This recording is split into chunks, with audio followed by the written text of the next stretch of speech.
Појавувањето на нов модел секогаш ја скокотка автомобилската јавност, посебно ако е од етаблираната марка како Peugeot.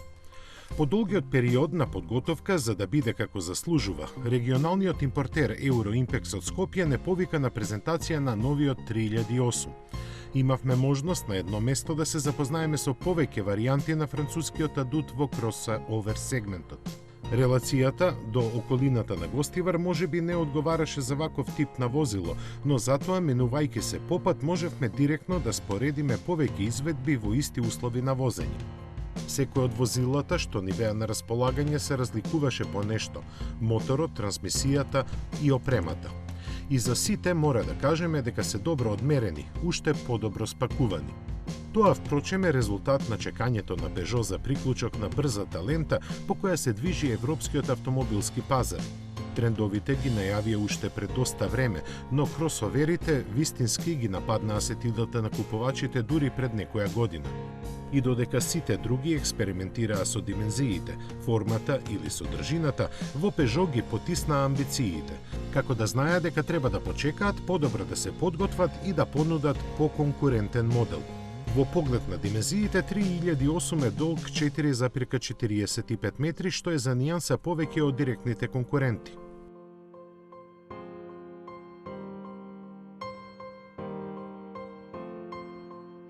Тоа се чувствува во внатрешноста во која има повеќе место отколку што се очекува. Малиот управувач сам легнува во рацете, а оддалечената и подигнат инструмент табла е точно таму каде што треба, во висина на погледот. Таа, како срце на iCockpit интериерот, е најпривлечното парче напредна технологија во 3008. Дигиталниот дисплеј му овозможува на возачот да бира што ќе гледа, а квалитетната графика го покажува тоа на пријатен начин. Peugeot за iCockpit сосема заслужено ја доби Smart Best наградата што ја доделува AutoBest.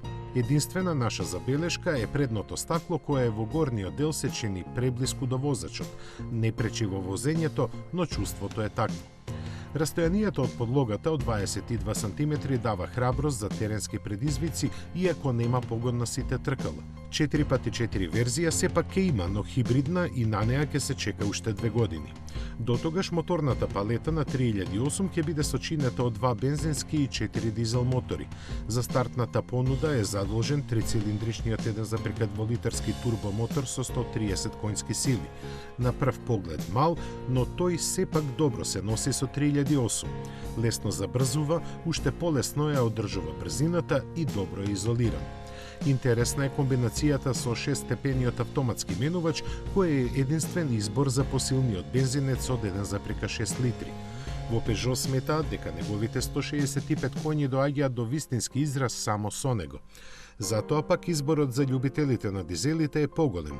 Погонските агрегати имаат зафатнено од 1,6 и 2 литри. Првиот доаѓа со 100 и 120 коњи, а вториот со 150 и 180.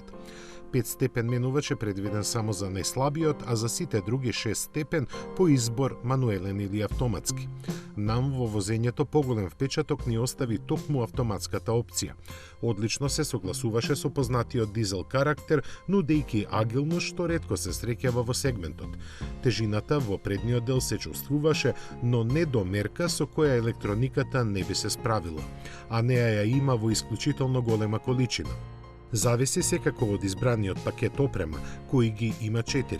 Цените на Peugeot 3008 на македонскиот пазар стартуваат од 22.490 евра. Убедени сме дека новиот француски кросовер добро е подготвен да влета во битката во сегментот кој во последната деценија порасна за 6 пати. Но Peugeot цели тој да биде лидер меѓу своите, позицијата во Европа која не се достигнува лесно. Затоа ќе му требаат некоја година стаж и веќе споменатиот погон на сите тркала, за кој се надеваме дека нема да биде толку скап како претходникот.